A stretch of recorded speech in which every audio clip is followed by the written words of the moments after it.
सभी देवता जैसे अपने स्थान पर खड़े हुए तो वहां 3 व्यक्ति खड़े नहीं हुए। कौन कौन?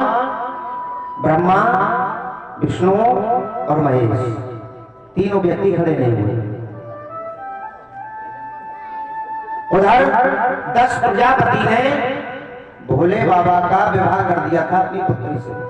कौन थी वो? सती मैया। अब 10 प्रजापति ने कहा अच्छा इतना बड़ा अहंकार, चलो कोई बात नहीं, ब्रह्मा जी खड़े नहीं हुए, ये तो मेरे पिता हैं, कोई बात नहीं।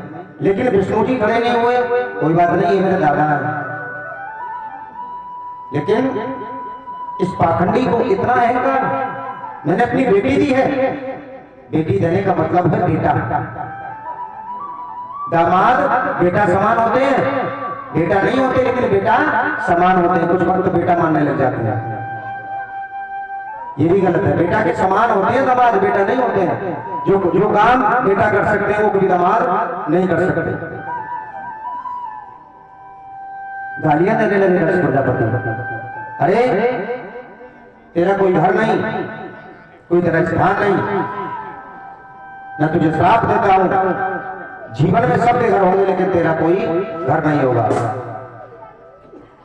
तुरंत नंदी को गुस्सा आया, बोले 10 प्रजापति तेरी इतनी मंजाल कि मेरे भोले बाबा को श्राप दे रहा है, जा मैं भी तुझे श्राप देता हूं कि तेरा एक दिन सर कटेगा और बकरी का सर लगेगा। अब ये बात बर्दाश्त नहीं हुई किसको? भृगु ऋषि को। भृगु ऋषि कौन थे? ब्राह्मण थे। भृगु ऋषि को ने कहा कि जा नंदी मैं भी तुझे श्राप देता हूं कि बाबा के भक्त जितने भी होंगे वो सब भूत पिशाच होंगे। कोई भक्त इनके पास नहीं जाएगा, इनका मरघट में वास होगा। और सच्चाई है, शमशान घाट में भोले बाबा रहते हैं। तुरंत नंदी को गुस्सा आया, मैं उन भक्तों के लिए बता रहा हूं जो कहते हैं ब्राह्मण क्यों मांगते हैं।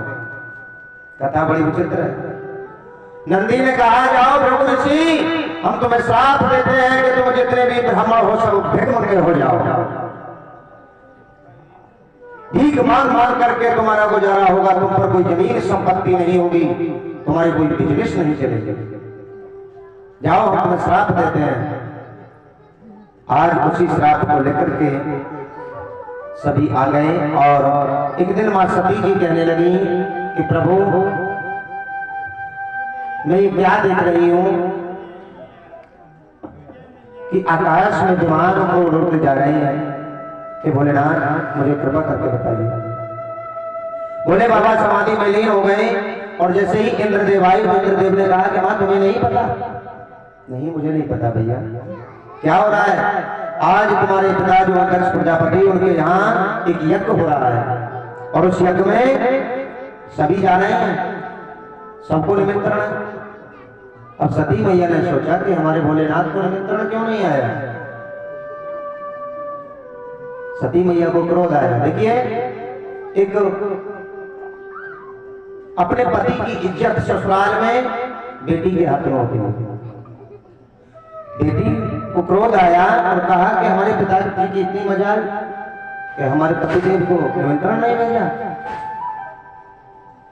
समाधि से जगाने लगी और भोले बाबा से कहने लगी कि भोले बाबा मेरी इच्छा है कि मैं जाऊं और एक बार जाकर के अपने पिताजी से कहूं। मुझे विश्वास है कि वो अपनी गलती से भूल गए। भोले बाबा जानते थे क्योंकि ये बात जब श्राप दिया था ना एक दूसरे को आपस में, तो ये बात सती जी को नहीं पता था। भोले बाबा जान गए मुझे न्योता नहीं दिया, क्यों? मुझे समझता नहीं है। भोले बाबा ने कहा कि देखो मेरी कोई इच्छा नहीं है कि तुम जाओ। देखिए पिता के यहाँ बेटी एक साल में 2 त्योहार ऐसे आते हैं जो बिना बताए जा सकती है पति पर। पति की आज्ञा हो या ना हो, कौन कौन से? एक तो रक्षाबंधन और एक भैया दूज। ये 2 समय ऐसे आते हैं कि पतिदेव अगर मना भी कर रहे हैं तो हम जबरदस्ती लड़ाई करके भी जा सकते हैं, वो पाप नहीं।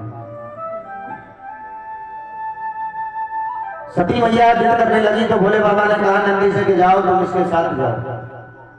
सती मैया चली गई और जाकर के जैसे ही पहुंची तो सती मैया को देख करके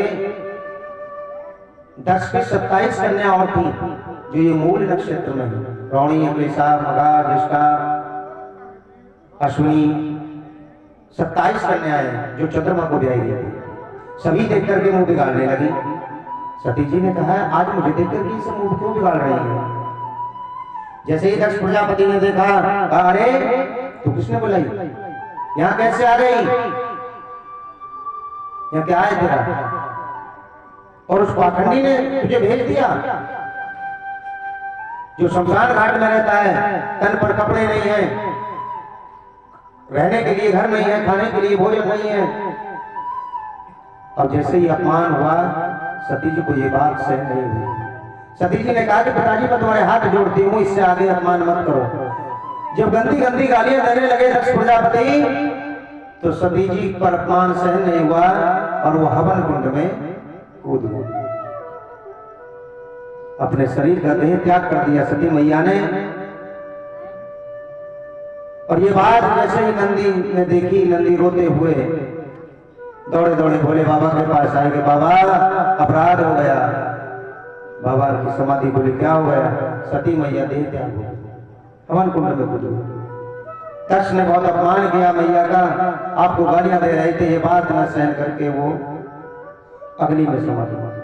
भोले बाबा को बड़ा क्रोध आया और भोले बाबा ने जैसे ही अपनी जटाओं को घुमाया क्रोध में, अपनी जटा में से एक बाल उखेड़ करके जैसे ही पृथ्वी पर फेंका है, जैसे ही पृथ्वी पर फेंका उधर से बहुत भयानक राक्षस पैदा हो गया जिसका नाम रखा गया वीरभद्र। वीरभद्र नाम रखा गया। लंबी लंबी मूंछ, नंगी तलवार हाथ में ले हुआ है, लगन